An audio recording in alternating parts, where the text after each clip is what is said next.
Ron will get on as soon as he can, I'm sure, so. And I think Harry, Glenn, and maybe Steve are also on the phone.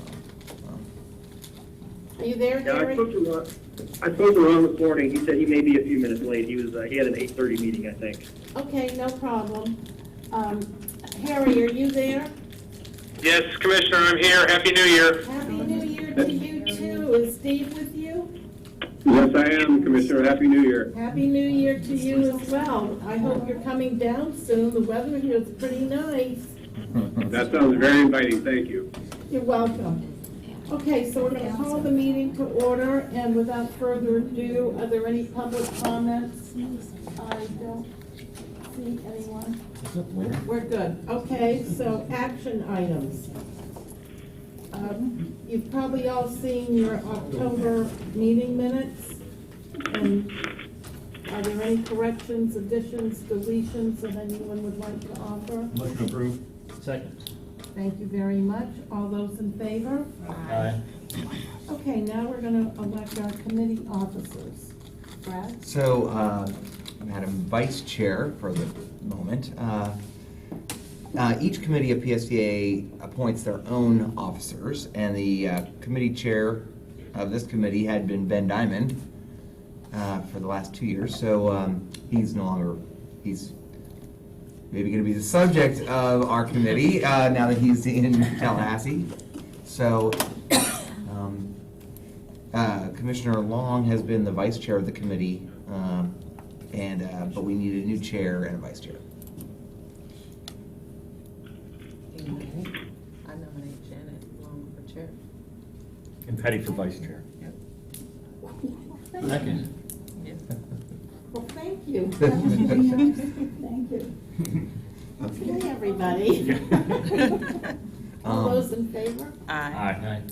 That was quick. We don't mess around. Yes, so. Well, thank you very much. Now we are moving on to action item number 3, which is the PSTA Heart Memorandum of Understanding. Mr. Miller, would you like to go through this, please? Yes, I would. Thank you. I would characterize this maybe not as an action item unless the committee wants to take an action, because we'll have a number of other opportunities.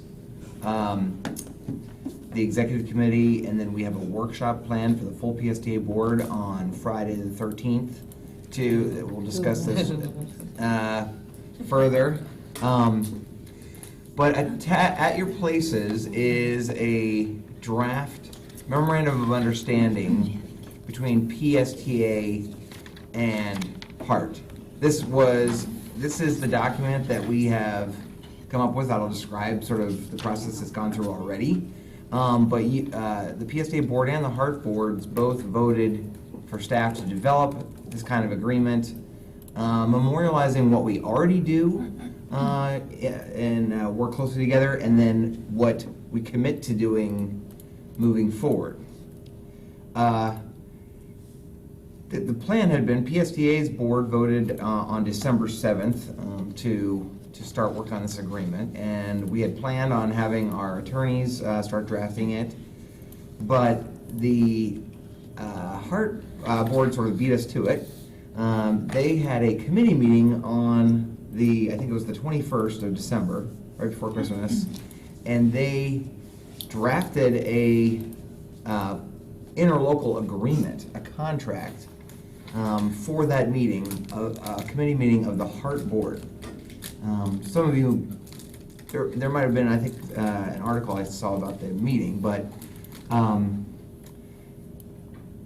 the interlocal agreement was much, I would describe, much more definitive than the wording that you see in this agreement here, which we can walk through quickly.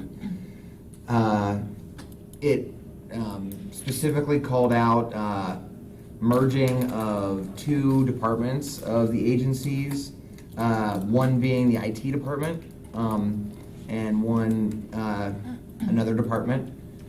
It went to that committee on the 21st, and the HART board, there were there was a lot of discussion about the agreement by the HART board members. There was one or two particular board members that were very concerned about the agreement being very definitive and too specific and maybe hard to actually implement by the deadlines that were put in it, and then others that were, more open-minded and wanted the process to take out. So one of the suggestions by the HART board at that time was to change the interlocal agreement that had been drafted into an MOU, and to be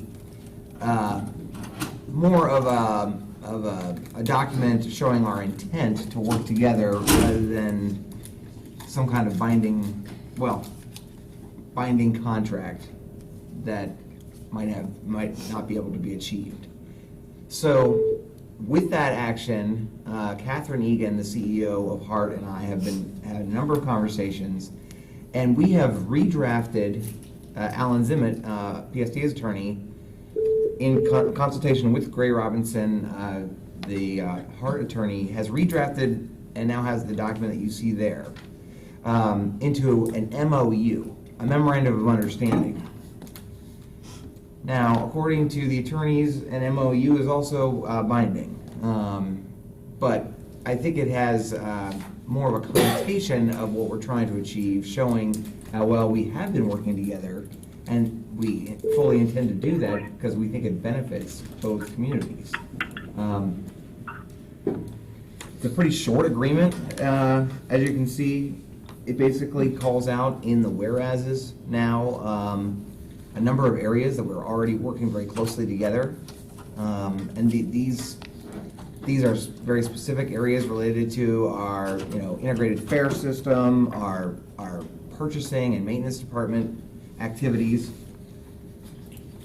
Rather than calling out a specific department, or like the IT department, or anything, it has us looking at all of our functions, not just IT, but each one of our departments, with a deadline of 2017 to try to identify functional areas that make sense that we might either coordinate even more or perhaps even consolidate. One area that my thought is a area that I know significant cost savings could be achieved, but would be a major issue for HART, would be to combine our paratransit operations. PSTA contracts out its paratransit to CareRide. As we know, HART operates their paratransit in-house with their own employees at a much greater cost per ride, cost per hour. They've started to dabble into the contracting world, but if they were to choose, we'd have one big contract, which a number of other cities do, for paratransit. That would save a lot of money. Wouldn't save PSTA that much money, but it would save HART potentially a lot of money. Another area that Catherine came up with was health insurance.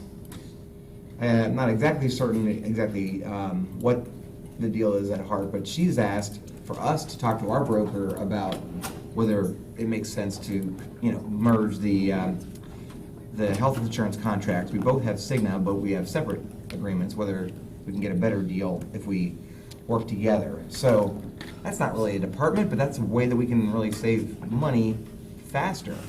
So I think Catherine just saw this. We just got this from the attorneys and put together yesterday.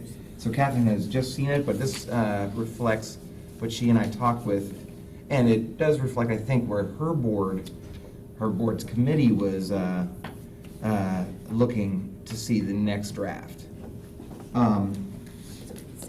Welcome, Commissioner Mayor.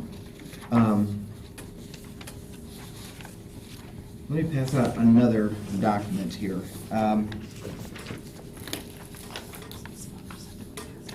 When we kind of were surprised by the HART committee taking a look at this and really wanting a number of changes, talking to Catherine, and then I know Commissioner Long also I think, talked to Catherine, and Commissioner Long suggested putting together a timeline that maybe even more important than the MOU document at this stage is to agree upon a timeline that both boards can have time and feel comfortable that they'll have an opportunity to provide input on this arrangement prior to us delivering it to its intended audience, which is the Florida legislature.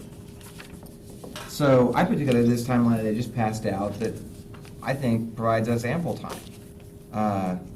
And Catherine felt fairly comfortable now that they would have time. They would have enough time too. Their board meetings are at the very beginning of every month, while PSTAs are at the end of the month. So you can see there that we have our meeting today, that we're reviewing this MOU. You were the first committee to review it, to see it. PSTA has an executive committee on Friday. The HART full board is meeting next Monday, but it's likely not to be a major topic. I'm sure it will be discussed, or Catherine was certain that it would be discussed, but it's not going to be an action item on their agenda. The committee that reviewed it, she said, wanted to review it again. Then we have our workshop on Friday, that this will be one of the topics. We have the PSTA Planning Committee. My thought was that the PSTA board, by going through our sort of regular committee process, that we'll be comfortable reviewing and making and voting on this agreement at our January 25th PSTA board meeting. And then HART will have a committee meeting just before our board meeting, and then a vote on February 6th. That might be fortuitous timing because our next agenda item is talking about a legislative trip that we might take to Tallahassee on February 7th. So, and I told Catherine about that and suggested that perhaps she and maybe some of her board members might join us, and we go hand in hand to Tallahassee together with this agreement that both of our boards have approved. So I think we're on schedule to put this together, in a pretty good fashion, well in advance of the start of the legislative session, and actually right in timing with our potential visit during one of the committee weeks. I think we can have a discussion about this timeline, about anything that you as a committee want to recommend, that you make sure that we coordinate with HART as we move through this, or specifics, questions you might have about the agreement. Members, questions, thoughts? Madam Chair, Yes, Commissioner. I think would be helpful in having the conversations, especially with the legislators, to show intent, is to, where available, the areas and the 6 areas that we're already collaborating, are those bringing cost savings? And if we can identify what those actual cost savings are on the procurement process and some of those things, if we have actual examples of cost savings there, I think that would be helpful for everyone involved. Yeah. That's an excellent point, and one more reason, hopefully, why we would move forward and do this. Yes? Yes. Yeah,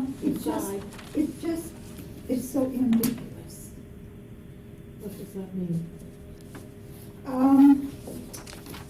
It says that we're all collaborating, but it's continue to work, we'll research areas and we'll endeavor to, that's it doesn't really firmly. This is the engagement before the wedding. Right. To see if it's gonna Yeah. work. Well, to that point, that's a really important issue that has not been done in the past. I agree with that, and I would tell you that when I was in Jacksonville, that the paratransit in Hillsborough was amazed at what was going on and didn't know how to get there. Does that, do you know what I'm saying? Well, it starts with a conversation. Well, I'm just saying, their paratransit is not part of the Heart Board. Why is that? Their transportation disadvantaged Right. TD program is not part of the HART board. Hillsborough County has a whole separate department, a separate set of vehicles that run the Sunshine Line, it's called, and they were there in Jacksonville. And that's why I'm saying, all of the endeavors to, and wanna, shoulda, coulda, woulda, are in here. However, paratransit really isn't touched in this. And I would like to see some way that we reach out to them also. And they said that they needed to. I mean, when I was at that meeting, there was one guy that got up and he got an award and he was doing great because they were serving 48 People. homeless people. You know, and I'm sitting there thinking, you mean the 48 that we transferred the first hour of the day, every day? And so what I'm saying is, we're so much further ahead. I just hope that we can share with other agencies, and starting with what it looks like HART.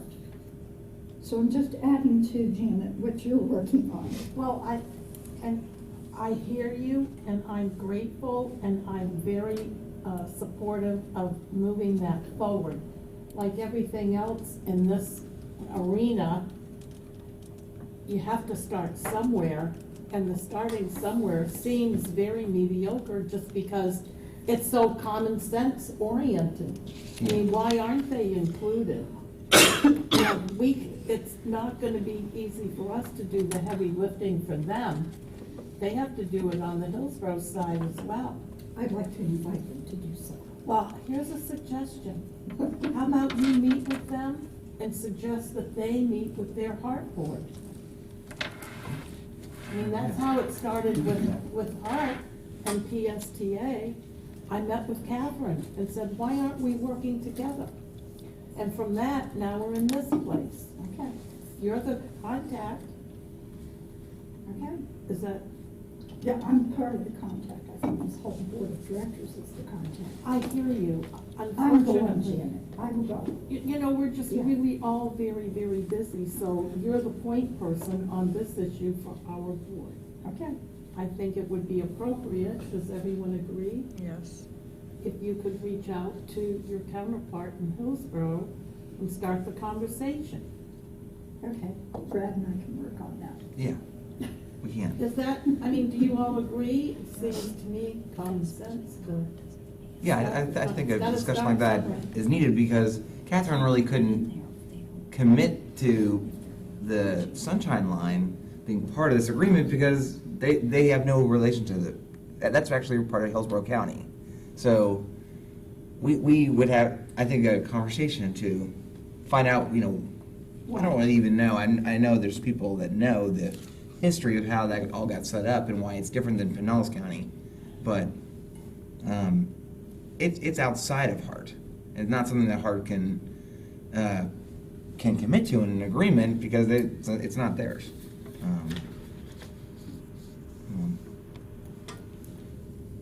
But we'll get that going too, because I think we do have some things we can talk to them about on that. And RSA would be happy to help also with logistics. If there's anything we can do to help coordinate and schedule meetings and help set agendas and, you know, get that ball rolling, we're happy to help with that as well. Because it's just additional stakeholder outreach that's relevant to things that are important to this board and to this committee. So please call upon us to help with that if you need us to. Yeah. And I never want to try to predict what will happen at a PSTA board meeting, but it does seem like at least from the one committee meeting, which I did watch the video and talk to Catherine about, there's a lot of different opinion on the HART board. There's some folks on the HART board that don't want any part of this. And no matter how ambiguous or specific we make it, they're not gonna like it. And, Well, may I ask a question about that, Brad? When you use the word some, it tells me that there's more than one. But from my conversations, it's pretty much one person, is it not? yes, although there was several board members at their committee meeting, which wasn't their full board, that had questions about sort of the same thing that Patty asks about exactly how definitive this should be. But it does seem to be led, there's one particular board member on their board. And I know that there were some board members that didn't attend that have been very strong proponents of this. So they'll have a lot more discussion, I think, than maybe our board might have on some of the details. So I think it's good for us to kind of get out in front with saying, we're fairly comfortable with an MOU like this. We think this already does address some of the concerns that you've raised, some of your board members have raised. Maybe we can all agree on this as a first step. So are we all in agreement? We already decided that, correct? We're all in agreement to move it forward to our. Yes. I think so. Yes. Okay, good. All right, so we're done with this issue. Can we move on now to number 4, the information items? And before, Brad, you start talking about that, I have a question about our number 1 priority on our legislative agenda, which is the BRT line from the airport over to Clearwater downtown out to the beach. Yeah. I think this is a question for you, Cassandra. I was told in a recent meeting with Senator Latvala that the bridge going over from downtown Clearwater to Clearwater Beach can absolutely not accommodate a BRT. Is that true? Has FDOT told The you that? FDOT bridge, there is a report on my desk that I have to fully review that says that you can use the median, so the raised median could be adjusted to accommodate an exclusive bus lane. The cost is somewhere around $20 million, but FDOT is saying that it can be done. So there is a question about other parts of the causeway, which we're still working out with the city of Clearwater. But we're in the process of looking at it, whether that is possible or not. So is that information, has that information been shared with Senator Latvala? I don't believe that it has yet. It's a fairly new report that is just in draft format at this time. That might be very significant in terms of our ability to move a piece of legislation through, if in fact he's saying that and has gotten it from FDOT, and we're trying to work on another agenda. There is a lot of confusion about the length of the line between downtown Clearwater and the traffic circle on the beach. And that's because there are a couple of bridges and different bridges that we've talked about. The pedestrian bridge nearest the beach that we have talked about using in the past is not usable. But the main high span, the Memorial Causeway high span bridge that is an FDOT facility seems to be a possibility. Again, we have to look at each segment separately. But if he's talking about the pedestrian bridge, that is not usable. So as you get closer to the beach, we just have to figure that out. So Alan, has Ron joined us yet? Do we know? He was on. Hello? Yes, ma'am, I'm on. How are you doing? Good. Happy New Year, Ron. So Happy New Year. Thank you. I don't know if you've been listening to this conversation, that we have our number 1 legislative priority as the BRT line from the airport out through Clearwater Beach and through downtown Clearwater to Clearwater Beach.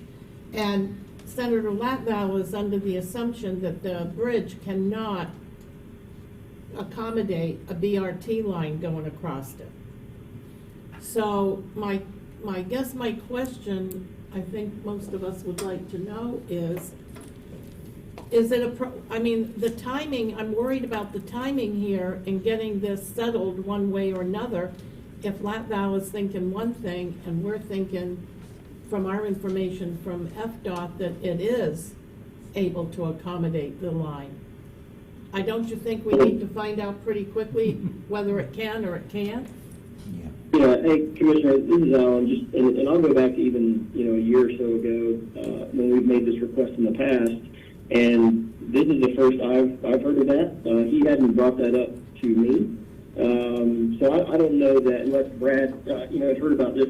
I know I had not. He hasn't raised it. That doesn't mean that he doesn't. I'm sure that if that's what he told you, then he may have gotten some new information or someone may have told him that. I think if that's not the case, you're absolutely right. I think we need to correct that very, very quickly, because something that we certainly will probably talk about it later on this call. Next week is the very first substantive committee week. We had some in December, but they were mostly ceremonial.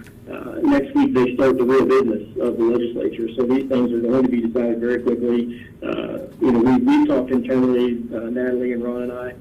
Chris Sprouse has got this letter. He's reviewing it, looking at the delegation letter to try to get this project done. And if there's information we need to share with them from FDOT, not just from us saying, oh, no, it's fine, trust us, but something from FDOT or some other entity that says, no, in fact, you're not correct. Here's the study that shows what we're saying is in fact the case. We absolutely need to get that to them quickly. I wasn't aware it was an issue, but it's certainly something we should remedy very, very quickly. Okay, so, Brad. If I could So, just, Cassandra, if you can forward that report, or if you're not able to forward it, then some sort of executive summary on what it says and what our plan would be, that would be extremely helpful. That's something we can get to not only Senator Lat-Val, but our House delegation members as well. I know I'm meeting with most of the delegation next week on appropriations issues.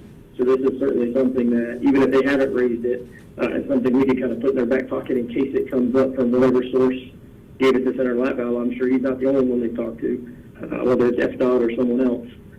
We can certainly make sure that everyone's prepared with the right information and not something that might be old or outdated.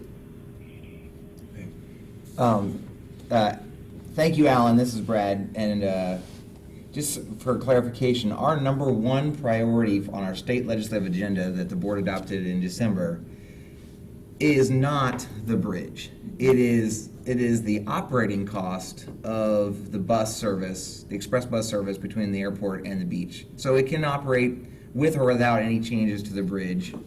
And that is what the letter that Representative Sprouse is hopefully going to help lead us, getting a delegation letter of support for FDOT funding for the operating cost of a bus service. Our number 3 project, though, was a capital project, essentially design funding to update an older study about developing a exclusive bus lane somehow between downtown Clearwater and the beach. Okay, thanks. I appreciate that. I was confused, and I thought what we were saying was that the express bus from the airport to the bridge wasn't feasible for some reason, and this was some new information that would affect that request. I must have heard it wrong, and it was a bad connection. So I had the 2 issues confused. Yeah, well, I probably said it wrong too, so I Well, apologize. So specifically about the That's very different. right on the our number 3 priority, which was an idea to have an exclusive bus lane, would complement a bus service to the airport, but is not a requirement. There was a MPO study done now close to 10 years ago by the Pinellas MPO about having an exclusive busway, converting one of the either the median of the bridge, the auto bridge, and part of the pedestrian bridge into an exclusive busway lane for emergency vehicles and buses to use. Emergency vehicles like ambulances already use the pedestrian bike bridge sometimes now. I know Senator Lat-Val knows a lot about that project. He gave me a lecture about that study, and how that was all going to work. But then I know I was told on the inaugural ferry boat ride from St. Petersburg over to Tampa by Secretary Paul Steinman, District Secretary Paul Steinman. He pulled me aside on the boat and said, I guess he obviously got an early review of this report that Cassandra's talking about, and he said, I've determined that the pedestrian bridge will not work. That MPO study from 10 years ago was invalid, and that the pedestrian bridge cannot support, the weight of the buses, etc. So it is confusing because there's different options. It's all related to a capital project that might go on with the bridge. The $20 million that Cassandra says the report now says is more than what the MPO said 10 years ago, which is probably obvious. But there's lots of different options or ways that we might be able to get over there to the beach. That was just one option that was suggested. And I do know that that's an option that Senator LaValle knew a lot about. So no doubt he was probably remembering that, and he probably heard from FDOT that they think that the pedestrian bridge can't work. One of the things we've talked about with all of our legislative priorities as we filtered them and percolated to figure out which ones were going to be our priorities is that, we know that we're going to be up against a challenging funding year as it is. And so I'm sure what the senator is doing is that if there's any question of viability, it's dead on arrival, because he doesn't want to waste, he's going to have limited negotiating powers with what he needs to accomplish, wants to accomplish, and probably isn't going to want to put any energy into something. So if we don't quickly, negate any concern, he won't even consider it, because he probably doesn't know if he has funding for it anyways. Yeah. Just to reinforce what Brad said, is that there's the operations side and the capital side.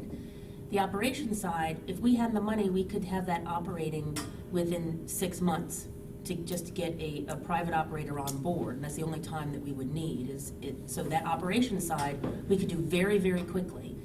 The capital side would take some time regardless of the feasibility or regardless of the funding. So, if we had the funding even to do that, it would take some time to do. So we do need to separate these into operating and capital and understand that the operating can happen very, very quickly. And the operating is not a direct, specific line item ask of the senator as appropriations chair. That is why, as you guys had done even before we were part of the team, creatively devised a solution of ask, which is to go through the letter process through the FDOT to make it a part of their plan, so that it's not a specific line item request from the senator, which then also has to run through the House and has to not be vetoed by the governor. So I think that, again, I think it's about communication at this point, is making sure that the senator is clear on what our number one priority is, what the strategy on actually seeking those funds are, knowing that we are not asking for that from him, and then only and if we can demonstrate there is a viable, pathway for this number 3 to be a good ask of him, then we can go to the mat to see if he will support us on that. And if he has the dollars, if he'll be willing to put them to our priority. So Alan and Ron, we've got to probably meet with some folks next week to make sure there's just clarity on what the ask is and make sure that there's distinction between them. Yeah, no, I agree. Just for the fact that it's, the way that it, I think we just have to be very careful on how we state it. Like I said, I was confused there for a minute on what we were talking about. I thought it was new information on the operating route that we were currently pitching, and I think that if that information starts to float around, depending on how it's stated, some other people could get confused too. And certainly, even if it takes us a week to recover from that to try to inform everybody, that's a week that we've lost in a very compressed calendar to try to get things done and approved. So I think you're right. I think we should get out in front of it and clarify, with everyone. I'm seeing Senator LaValle next week, on Tuesday morning.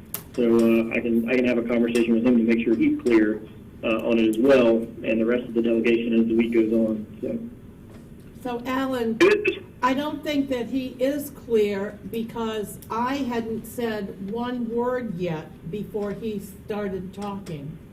And he was very specifically talking about a bridge and that FDOT had told him that it could not support a bus rapid transit. So, Okay, well, I'll clarify with him. I'll take I will take a fresh copy, well, not a fresh copy, he's seen it, but I'll take a paper copy of the agenda with me and point out, I can kind of sit at his desk and point at both priorities and say, here's why they're separate. They're two different requests, and here's the difference between the two. And at least, if nothing else, let him ask his questions and bring them back to the group for the right answers. My guess is that once we clarify, that doesn't mean he'll support. I don't want to give any promises of support or that he won't say I still don't like it or whatever he may say. That's not to say he won't say, okay, great, I got it. Go forward and do great things. I don't want to level any expectation. But certainly, I think having it in front of him and showing him the two separate requests and explaining how they're separate and why will help probably clarify the situation for him. And I can do that Tuesday. Madam Chair, this is Ron. This is also probably sets up a good reason for us to follow back up with Representative Sprouse as well. So we'll follow up with him next week to make sure that he's clear on what the asks are, but also trying to get an update of where he is on the letter and having the delegation push forward on trying to get it included as part of the work plan. Right, and let's not forget, adding to Brad's point of others Ron's point of others. Let's not forget that Senator Brandis is now officially the TED Appropriations Chairman.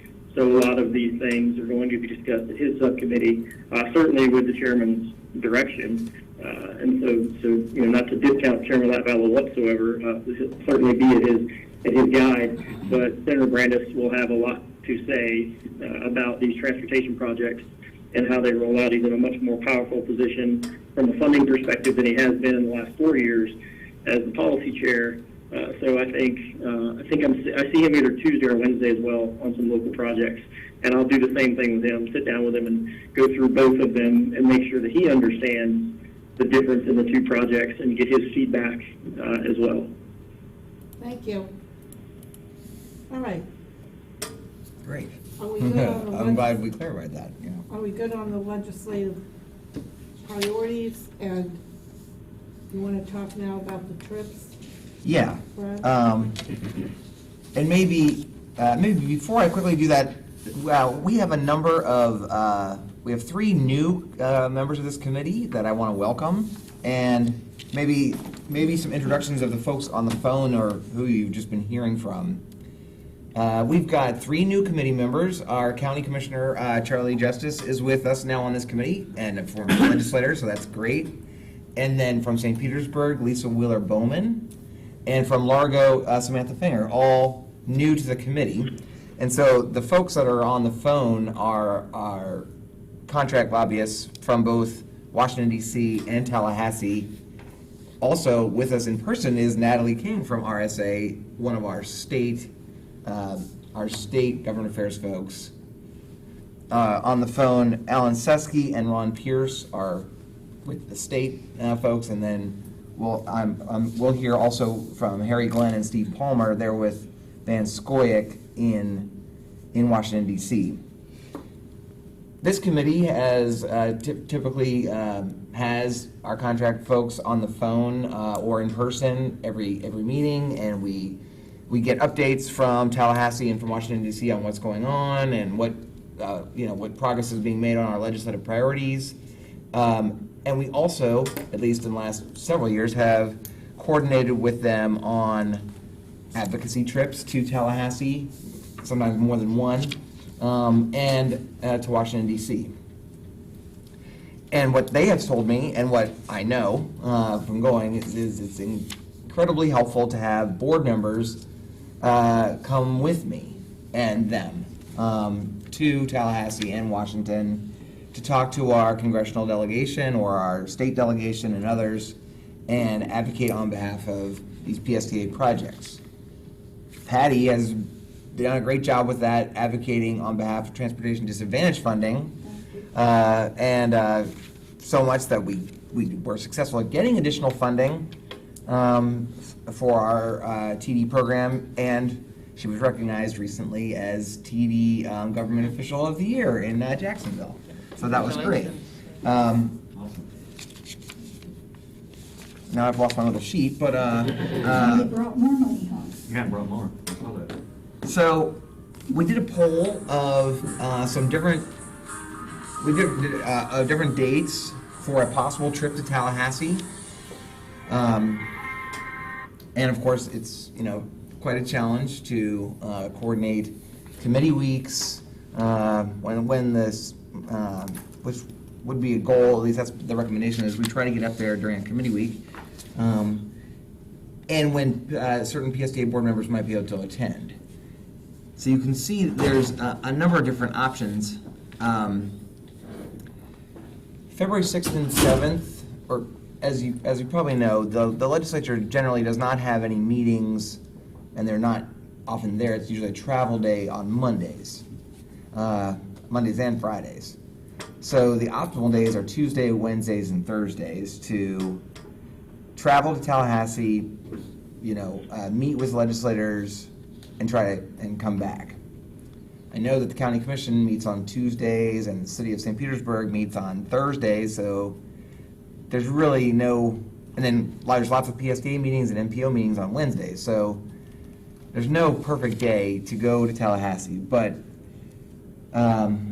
you can see the response, and there's been several folks interested in going.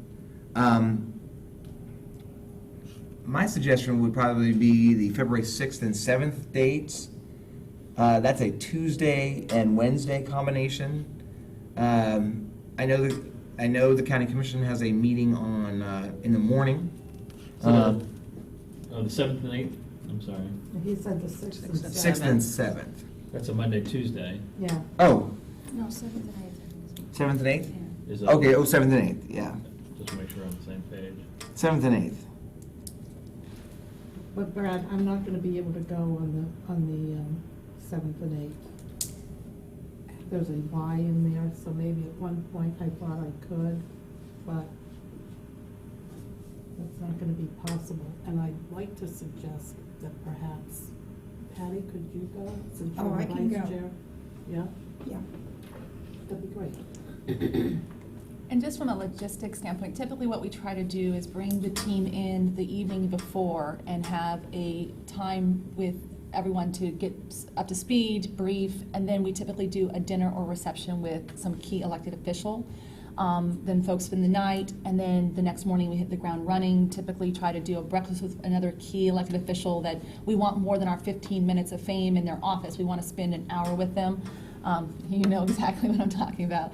And then what we do is what we call the leapfrog. We then go and we depending on how big the group gets, we may even have two teams that will then break up. There's a lead, there's a lobbyist, there's the crew that's going to go with their talking points, and then we will go and meet with as many of our delegation and any other relevant committee chairmen and or members that are going to be relevant to the decisions that we're looking to get favorable outcomes on. And so we will run you through the whole morning doing that. If there happens to be a committee meeting that has a relevant topic up on agenda, we may go either just to listen, or there may be an opportunity to have somebody testify or wave in support, just depending on the timing of when this all lands. And then we will typically try to do a lunch with a few people or somebody that's, again, relevant, getting a little more time than just a 15 minutes meeting. And then depending on the travel back, we would schedule additional meetings in the afternoon. And we also have to, if all of a sudden we get a ton of block meetings in the morning and we're not able to get the meetings we need, we may need you to stay longer in the afternoon in order to accommodate access to some of these folks. But for those who couldn't do 2 days, there is always the option that you drive up crack of dawn that next morning. It's not mandatory that you be there overnight, but we do that so that there's continuity with the team. We're able to all sit down and get our talking points and kind of prepare you for once you get in that meeting, because with 15 minutes, you have got to be succinct, and we got to make sure that everyone has kind of that pattern of communication down. So I share that with you so that if there's an opportunity for you to not come on one day, but for another, we can start to be creative in trying to wedge everybody in so that we have a strong contingency up there. Where's dinner? Dinner is usually right downtown. Why? Because there's a place that we've always gone to. Livingston? That's it. Okay. It's a little further off campus, but it's very good. Yeah. So Edison's a big one. I mean, there's, trust me. There's tons of it. She's So not it's going, fine she's not with going me. unless it's Marie Livingston. No, I'm not. Let's somewhere else, 17th? 'cause It's hard for legislators to Okay. get out there if they're busy at the end of the day. That's the problem. The Governor's Club is usually where we try to host you guys. That's where I want, yeah. Okay, because it's right there, you can walk. Yes, awesome. But if food is important, I will make sure I put that as a priority. It doesn't make any difference to me. It's just, what's hilarious is we invited two senators that didn't see eye to eye to Marie's, and they ended up on opposite ends of the. We try to keep the ones that battle Not separate. smiling. We won't be inviting Brandis and Vala to come to the same dinner. You were there.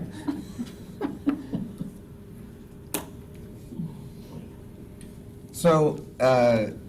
it's great to have Natalie helping us out with this. I think we'll have a good trip. You know, in the past, we've really only had one, trying to think if we ever had even two board members come, but so it would be Ideally, great to 3 or have 4 more. would go. And let me share some commentary. I know many of you are kind of witnessing kind of what's happening up in Tallahassee from afar as far as Speaker Corcoran's approach to ethics and transparency and the appropriations process. But part of what he has been doing as he's unfolded kind of his vision for the House as it's going to govern itself, one of the big pieces lately has been conversation and a lot of discussion around the appropriateness of public entities, cities, counties, municipalities, having contract lobbyists.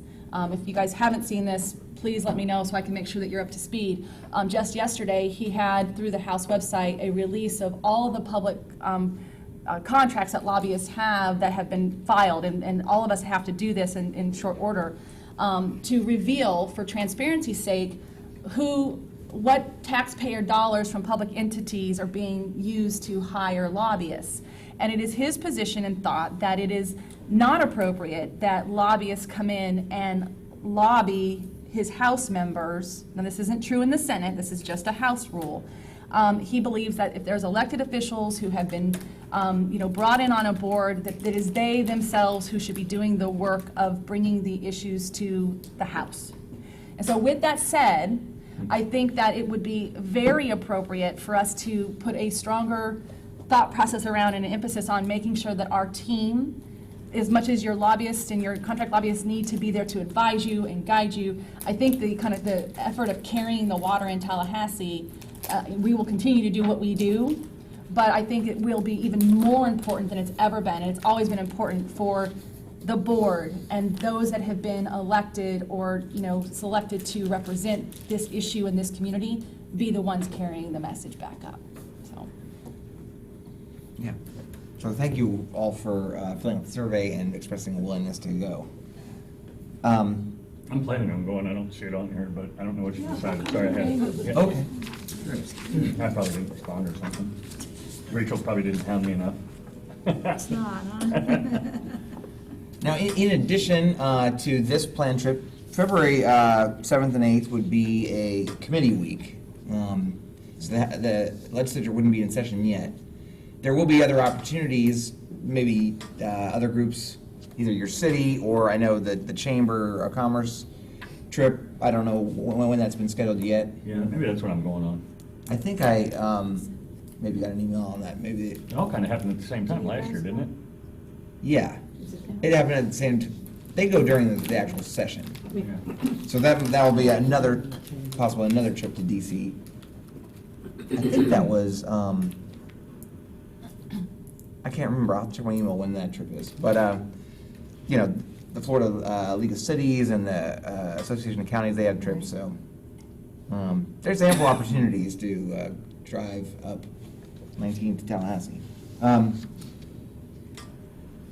The committee week period is important just to the point that we made a moment ago about making sure that we're very clear about communicating. We need to lay the groundwork, and so waiting till the session is already in full swing and bills are already moved through the process, if we don't get ahead of the conversation, if we are able to go in and have those conversations, we're able to identify any miscommunications, any gaps in information, and we're able to get into their heads before it's too late. And so we do emphasize that February trip is very important even if decisions ultimately aren't being made until later in the process, that's when the groundwork needs to be laid.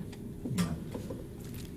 I had asked, I put on here Whit Blanton, the executive director of the MPO, Ford Pinellas, because one of the key issues, which obviously we're going to be talking about, is Commissioner Long's regional vision to better coordinate, which PSTA and HART's coordination is a component of, but the MPOs of Hillsborough, Pasco, and Pinellas, coordinating through their TMA and TBARTA, have a legislative ask. I think it's $1 million, or I don't know. $200,000. $200,000? You're talking about for the study? Yeah. It's $200,000. Okay, $200,000 for a study on the best governance model, or to how to forward something like Commissioner Long has suggested. And I'm hearing positive things about that, but that's why I thought it was important to see if we could coordinate our work with WIT. And I don't know exactly if the MPO, if he plans on having board members come with him. I mean, the one problem with February 8th is that that's an MPO meeting. So I don't think he'll be able to go that day, but I know he said he was going to go up there to Tallahassee, either during committee or during the session, obviously to put forward that ask. So lots of excitement, I'm sure, going on there. Do we want to reissue this request for availability, maybe just after this meeting, and then from that, try to confirm a date? Well, I would recommend that we try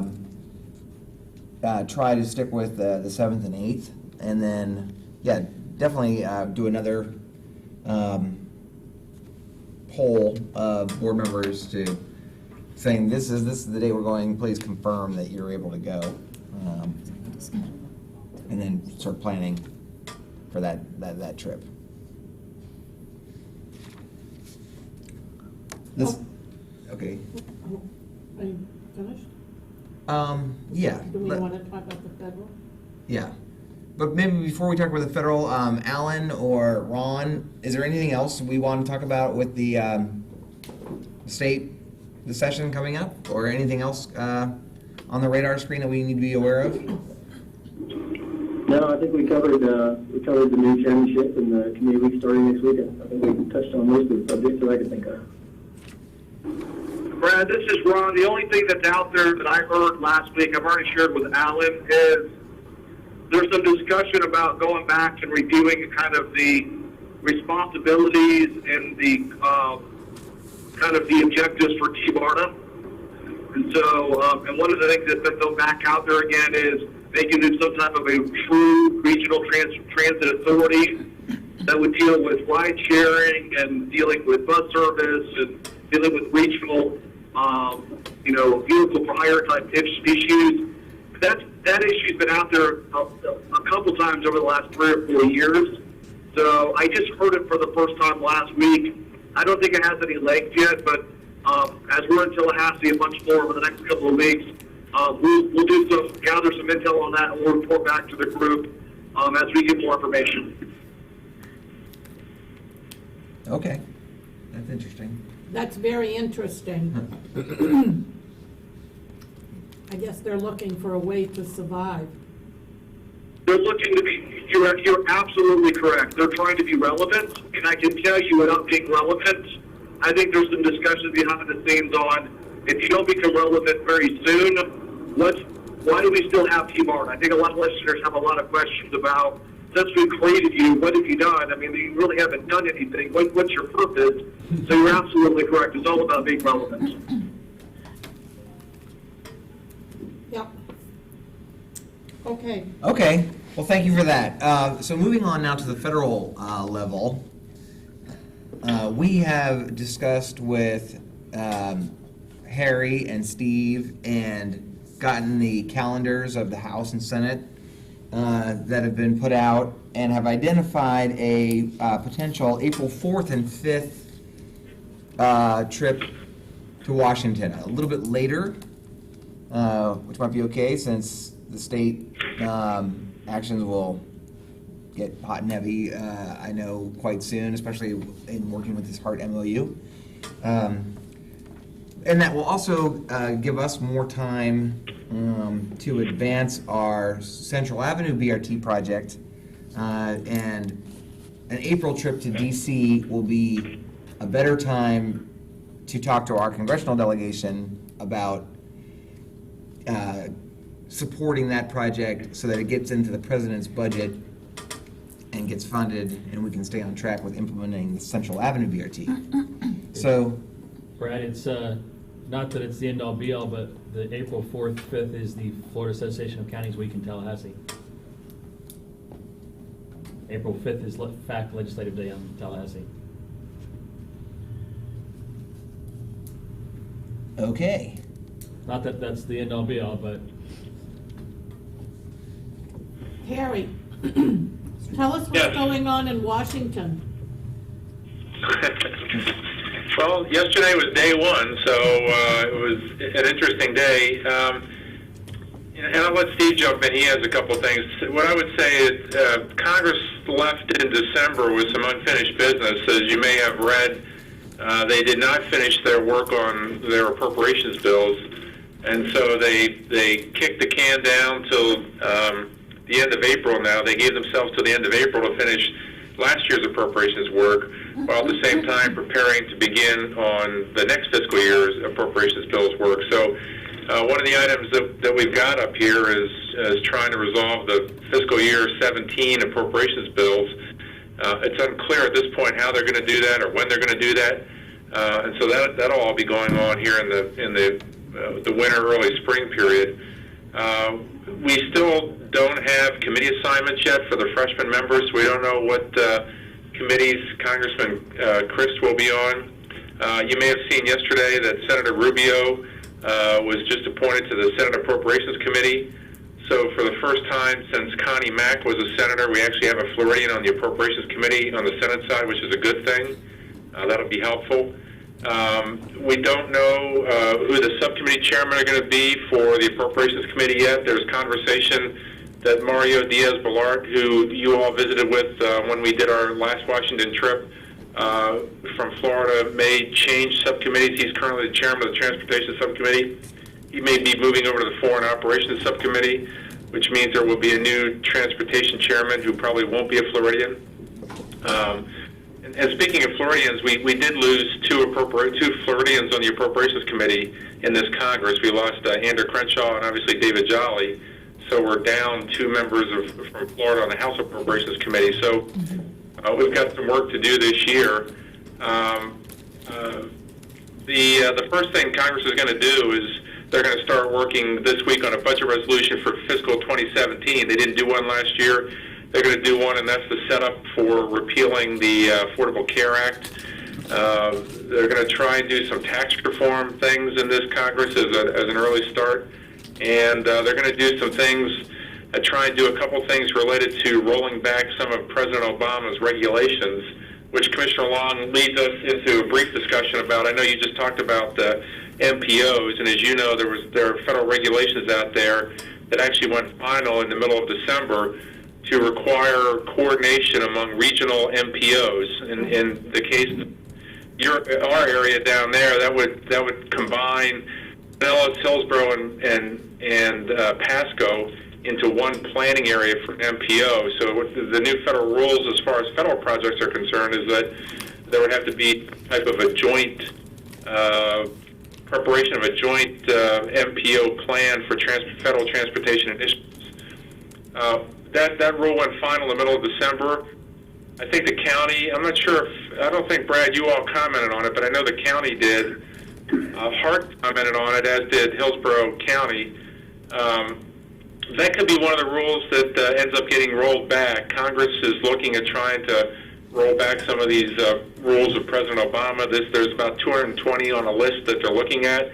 This could very well be one that's rolled back, so we don't know what's going to happen with that. That'll be an issue we have to continue to watch. And Brad, I think it was on our list, the federal agenda we had submitted to you all. I think it was one of the items on there is to monitor the implementation of this rule, so we'll keep an eye on that. So, Steve, do you want to talk about what your views and the appointees? Yeah, just a couple of things to add to what Harry said, and thank you for the opportunity to join you all today. In terms of Congressman Christ's committee assignments, we do expect that those assignments are going to be made early next week. So I think they were meeting this week to handle some of the bigger committees, and the freshmen are probably going to be handled no later than Monday or Tuesday. So we should be able to report back to you what committee assignments he gets by then. In terms of appointments within the executive branch, obviously nothing's going to happen until January 20th when the president will be sworn in. Elaine Chao, as you know, has been nominated to be the Secretary of Transportation. Her confirmation hearing in front of the Senate Commerce Committee is likely to be next Wednesday. It has not been scheduled yet, but they are anticipating that they are going to try to hold the hearing for her on Wednesday or Thursday of next week at the latest, so that she can be then confirmed and sworn in by January 23rd, that following Monday. The other appointments, the replacements for Carolyn Flowers at the Federal Transit Administration and some of the other positions, we don't anticipate those happening until probably February, March timeframe. Typically, what happens is the Secretary, Elaine Chao, once she's in office, those kinds of positions have to be coordinated with the White House Personnel Office, and then there have to be nominations to the Senate, and they have to go through their confirmation process. Some of the lower level positions will start to get filled, but it will take a good deal of time before an FTA administrator is in place. So even if you come in April on the federal trip as planned, and I know that date might change, but even if you come then, there may or may not be an FTA administrator at that point in time still. And then lastly, just looking ahead, we don't know where, as Harry mentioned, the Congress did not finish the appropriations process for this year. In terms of the Central Avenue BRT project, one of our priorities has been encouraging Congress to fully fund the existing small start projects to get them cleared out of the way so that our projects are eligible for funding right away. In the President's proposed budget for FY17, there are 10 projects for $599 million.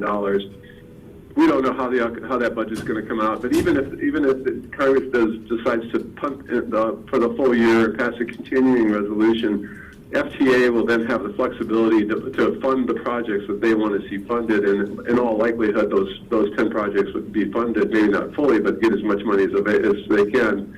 The only unknown in that process, so that's a good thing for us, but the only unknown is, who are the new appointees within the Trump administration? Will the president and will Elaine Chao, will they support continuing this program as strongly as the Obama administration has done? So that's something we have to keep on our horizon and pay attention to very closely, because the changes that, the Congress might make and this administration might make to transit and small start funding obviously be very important to PSTA. Well, And I that's guess it. we I'll turn better it back watch to you. our Twitter feeds. No kidding. Hey, Commissioner, one other item that was on our federal list is there's been a lot of conversation, and Steve can also talk about this, about President Trump and the Congress have discussed some form of a national infrastructure plan program. Not sure, it's unclear what that's going to look like, whether it'll be federal funding like the stimulus program of 8 years ago, or whether that'll be some type of a tax credit program. We have no idea, and I'll let Steve comment too, but it just seems like in the media and the conversations up here that initially it seemed like that was a high priority item for this new administration. It now seems to be sliding to the right and is probably may still be a priority, but not as high a priority. And in other words, probably won't happen in the first 6 or 9 months of this year. I don't know, Steve, your views on that? No, I think Harry's exactly right. The only thing I'll add to it, just to maintain some brevity, is that the president-elect has said he wanted an infrastructure package that focused on tax credits, with private sector involvement. That obviously doesn't help PSTA and other transit agencies as much as it might, say, a highway or bridge project. But yesterday, the new Senate Democratic leader, Charles Schumer from New York, said that if we're going to have an infrastructure package, there has to also be new spending so that transit and others can benefit. So all to be determined, as Harry said, is very uncertain, but we will obviously keep our eyes on what's happening. Good. But I would say, Brad and Commissioner, I think, the idea of you all coming up here at some point, whenever we can find a good date on your busy schedules, is important because that March-April timeframe will be a period when they're resolving or reconciling their unfinished appropriations work and really getting started in earnest on next year's appropriations work. And so I think it's important for you all to come. We've got a lot of new Florida members. Come talk to them. We have a new Florida member from Pinellas County. Just make sure he's on board. We have Brad, as asked. We've extended an invitation for Congressman Chris to come out and visit PSTA sometime this month. So we're working, trying to find dates to do that. So I think there's that. The other item I would just mention briefly that's on our federal agenda is trying to work with the House and the Senate to identify a way, whether it's legislation or regulation, to figure out how to take advantage of the on-demand transit service that you all are using and how to get credit for that in your formulas. So they're reflected in that. Cassandra and Brad, we've been talking about that, and I think we need to develop a little bit of a one-page legislative request on that. We can start that conversation with the Transportation Committee in the House and the Senate and figure out how to advance that cause. Good, It's a good reminder. Yeah. thank you. Yeah. For both our state and federal priorities, we are working on putting together one-pagers, one-page summaries, but more detail than one line, about each of our priorities, specifically for these trips and for legislators to have. Okay, well, what I was going to suggest, given that maybe there's probably no way to track every possible conflict, but to maybe come up with a couple of date options for the DC trip. You know, one idea, I know Commissioner Long, I think the county has talked about doing a trip also, or I think Harry told me that. Did we, Harry? I'm sorry, say that again, about a combined? Is the county talking about doing a trip to DC? Mary Scott had mentioned the possibility, and I think what we had talked about is if you were interested as chair of the legislative committee, if you were interested in coming up, we could also do some county things. We have obviously some county projects, beaches and other things that have a federal side to them. So we're just trying to look at efficient use of your funds. If you were coming, we could make it a combined trip. Well, myself and Commissioner Justice serve on the Florida Association of Counties board, and so Right. he could advocate as well, maybe. We could look for other, If the schedule if the works- April 4th trip doesn't work, we could look for some other dates too. I mean, Congress is in session. Right now, it looks good, but we'll just keep on Okay. talking between now and then. Okay. No, we have that week off from meetings because of fact. Yeah. All right, well, we can handle two birds with one stone with that. They have a federal branch as well. Well, anyway, we'll keep talking, Harry. Thank you. Okay. I have, wait, Harry, don't Yeah. go away. This Okay. is Patty Johnson. Award-winning Patty Johnson. Well, awards or not, I'm very interested in taking the TV message to Washington and making sure that they understand it. And I didn't know that so many people didn't understand what it is and how it works and how it supplements everyone else's plans and what they're giving. And what I'm trying to say to you is that one of the things that we're going to put everyone back to work, sure, just as soon as we can tell them how we're going to get them to work. Because that is from 40 years to today, I can tell you that every time we've gotten somebody ready to go to work, we couldn't get them there, which defeated all of the work that we do daily today and what we have done in the past and look forward to in the future. And unless we're all working together on that, it doesn't work. And that's federal, state, and local. Thank you. Okay, So I want to go. we good? We're good. All right. Future meeting subjects, anybody? Have items that we need to? Well, our next scheduled legislative committee is the morning of February 8th, when we'll be in Tallahassee. So we'll have to come up with a new date for our next meeting, but again, the main item, I think this month, we're planning on doing is forwarding this HART MOU through our own board workshop and board meeting, and then monitoring what's going on over at the HART, over with the HART committee meetings that are also happening this month. Okay. Yeah. Other business? Just one quick request. You guys talked about the fact that I know many of you will end up in Tallahassee for other activities, not specifically related to PSTA. If you let Ron and I know that you're going to be up there and there is anything that we can be of assistance, but just so that if there's something that if we know you're going to be on the ground, please let us know. So maybe as we're firming up the date for the actual tally trip for PSTA, maybe put a request out. If there's known dates, give us a heads up, even if it's just catch up with some coffee. But if there's something that we can be doing to assist you to make your trip up there more efficient, we'll be happy to do that. And if we can be opportunistic on something, and there is a good opportunity to plug you in with a specific meeting, we can coordinate with Brad to do so. Yeah, definitely. All right. If there's nothing else, then can we have a motion to adjourn? So moved. Second? Second. Somebody? Thank you. All right, we are adjourned, and thank you very much, everybody. Thank you, Alan and Ron and Harry and Steve for joining us. Great meeting, Janet. Thank you very much. Thank you all. Thank you, Madam Chairman. You're welcome. Have a great day. Bye, everybody. Bye-bye.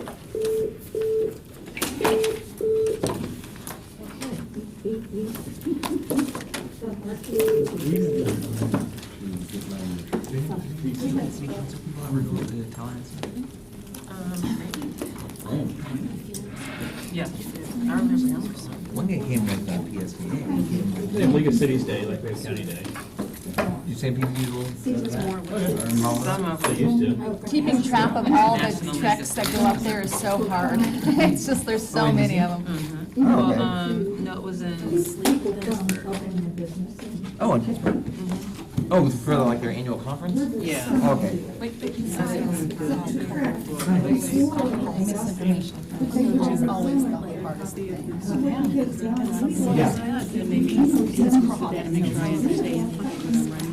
Sure. So there's the timeline. Now, we can. It's good. It's still.